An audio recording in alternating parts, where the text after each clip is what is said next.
Welcome to this explainer. Today we're diving into a highly structured, incredibly detailed spiritual framework.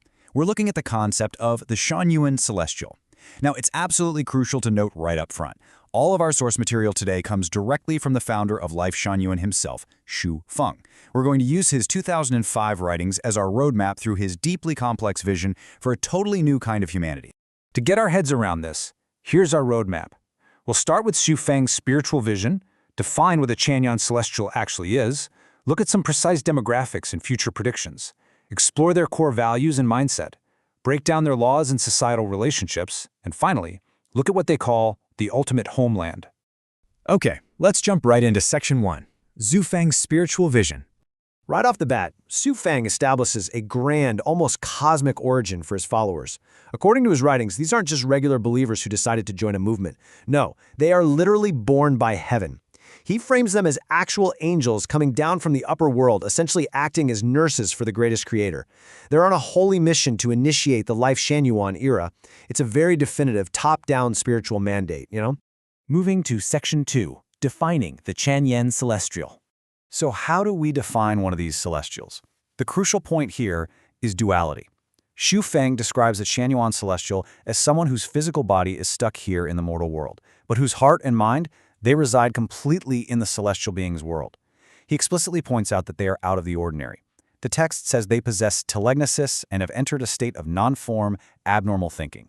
Plus, he claims their souls resonate on the exact same frequency as Life Chanyuan itself. And get this, he asserts that this specific frequency resonance is literally the single magic weapon required to escape earthly catastrophe. Now, you might be wondering, how does this fit in with the rest of the world's belief systems? Well, it takes a fascinating approach. Xu Feng doesn't just discard other religions.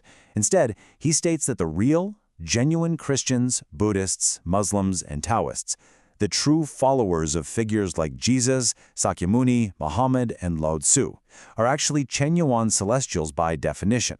He folds them right into his own system, noting they rank as at least sages in his classification of population and sit firmly in the top 5 of his 18 classifications of human life. Which brings us to Section 3, demographics and future predictions.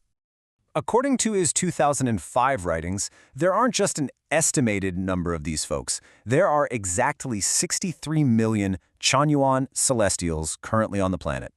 Xu Feng calculates that this specific number made up roughly 1% of the total human population at the time he was writing. But he totally doesn't stop at just a global total. Xu Feng breaks down this 63 million with some really surprising demographic granularity. In his text, he asserts that 2% of the white population are celestials, compared to 1% of black and Muslim populations. For the yellow race, it's about 0.1%, but within that, he specifically notes the Japanese population has a 0.5% concentration, while populations cultivated by Chinese culture have less than 0.1%. It's a highly structured, super rigid categorization of humanity. And all of this demographic data, it's tied directly to a massive global prophecy. Xu Feng's text explicitly states that, barring any particular change, after the year 2013, the total population of the entire world would dramatically drop to just 190 million people. Now, if you do the math, and remember that there are 63 million Celestials, that means in this post-2013 world Xu Feng envisioned, these Chanyuan Celestials would suddenly make up a dominant, massive proportion of all remaining human life on Earth. Let's look at Section 4, core values and mindset.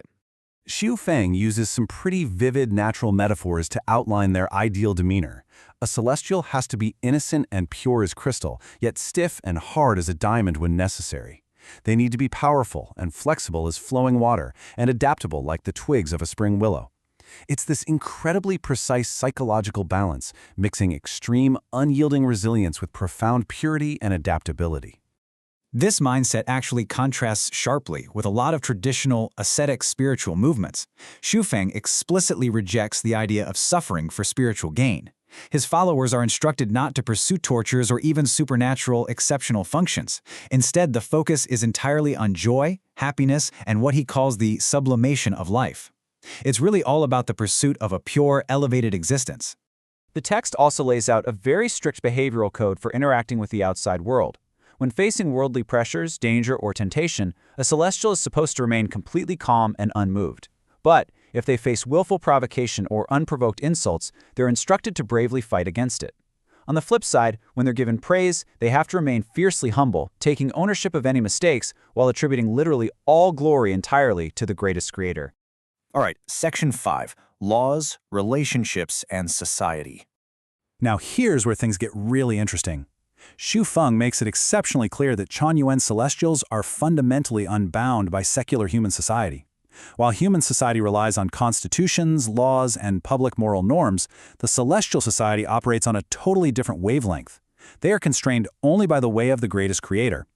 Xu Feng writes that they rely entirely on their own spiritual cognition of the Tao to measure truth and goodness.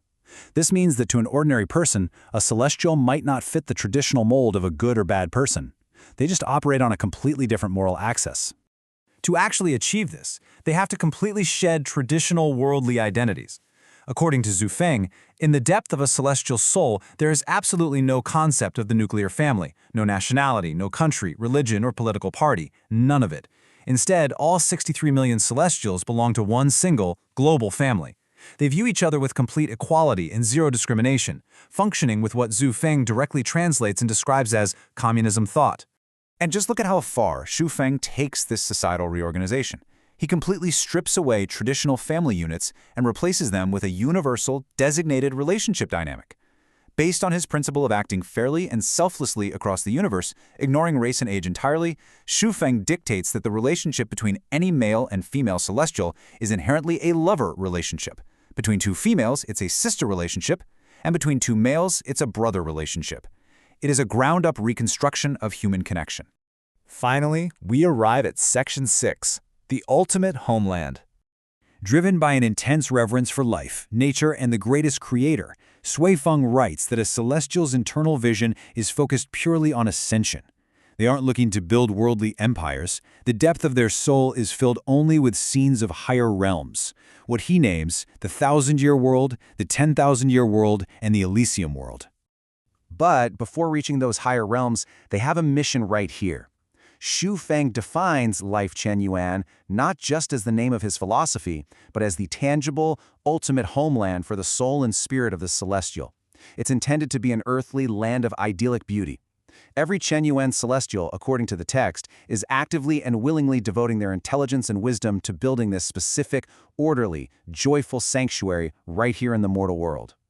Which leaves us with a pretty profound question to consider. As we wrap up this explainer on Xu Feng's 2005 writings, we have to ask, what is the deep sociological appeal of a vision like this? What draws individuals to a highly structured spiritual framework that entirely rejects earthly nations, traditional families, and human laws, all in favor of an idyllic, uniform celestial family? It's a fascinating look into the human desire for ultimate belonging, order, and cosmic purpose. Thanks for joining me on this explainer, and as always, keep questioning the world around you.